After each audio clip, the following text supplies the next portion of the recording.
Olá pessoal, tudo bem? Me chamo Stephanie, sou acadêmica do terceiro semestre do curso de Agronomia pela UFG e vim apresentar para vocês então o meu trabalho sobre a seleção recorrente repassada pelo professor Dr. Ivan Ricardo Carvalho. Bom, a importância do milho. Todo mundo sabe que o milho vem a cada safra tendo uma demanda maior de exportação, como também ele serve como alimentação para os seres humanos como animal. Bom, então a seleção recorrente o que é? Ela se baseia então no incremento gradual de alelos e genes favoráveis. Inicia-se na população de base no melhoramento em F2. Significa repartir os mesmos procedimentos após cada ciclo de seleção, tornando um processo de acúmulo de alelos. A seleção recorrente, então, ela é dividida entre a intrapopulação, quando visa melhorar uma população, e a interpopulação, quando visa melhorar duas populações, buscando a seleção recíproca. As fases, então, é dividida sobre a obtenção de progênitos, a avaliação das mesmas, a seleção e a recombinação, sendo os tipos meio-irmão e irmão de irmãos. A avaliação de progênio, então, ela é caracterizada por se realizar em ensaios envolvendo repetições e locais. No milho, então, são usados 200 a 400 progênios, sendo uma parcela constituída por 20 a 25 plantas. A seleção, então, de progênios, ela se baseia na média ou total das parcelas. É a seleção que pode ser truncada ou combinada. O que é a truncada? Ela é onde só apresenta uma característica, e a combinada é quando apresenta duas características.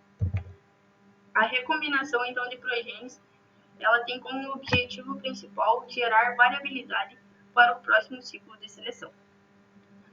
Ela parte, então, de sementes destinadas aos ensaios e avaliações, onde outra parte deve ser armazenada cuidadosamente para a próxima safra, no qual ela é então realizada em campos de recombinação e caso essa progênie seja selecionada, ela é levada para a próxima geração. O tipo de recombinação, então, o principal que mais é utilizada nos métodos de melhoramento é o método irlandês, no qual ela consiste, então, na retirada de uma pequena quantidade de semente de cada progênie selecionada. As mesmas, então, são reunidas e vão se constituir na linha macho, fornecendo o pólen. Em milho, a cada 4 a 6 progênies semeadas, intercala-se uma linha macho. Quando a emissão dos pendões, as plantas dos progênies são despendoadas, que são as linhas fêmeas, o que garante que as plantas serão polinizadas apenas com a mistura do pólen das linhas machos. A seleção recorrente, então, para a capacidade geral de combinação. Ela é caracterizada pela autofecundação das plantas de uma população.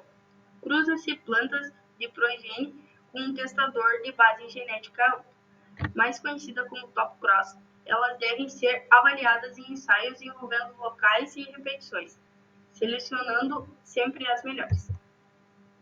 A seleção recorrente para capacidades gerais de combinação, ela tem uma diferença básica, no qual consiste, então, no uso do testador de base genética restrita, com uma linhagem com um elevado grau de endogamia. A seleção, então, recorrente interpopulacional. Ela tem, então, as fases de seleção recorrente e recíproca, no qual a mesma, então, apresenta uma autofecundação de um bom número de plantas da população A, e o efeito do cruzamento dessa progênie é utilizado uma população B como um testador. O mesmo procedimento, então, é feito com a população B, utilizando populações A como testador.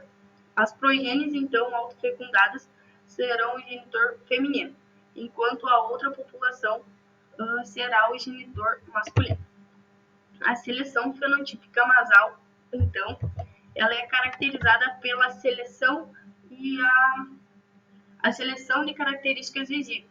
Quando um melhorista vai ao campo, ele consegue ver as características principais e diferenciais de uma planta. Então, fazendo a seleção dela e cuidando conforme os dias vão passando, demarcando a mesma.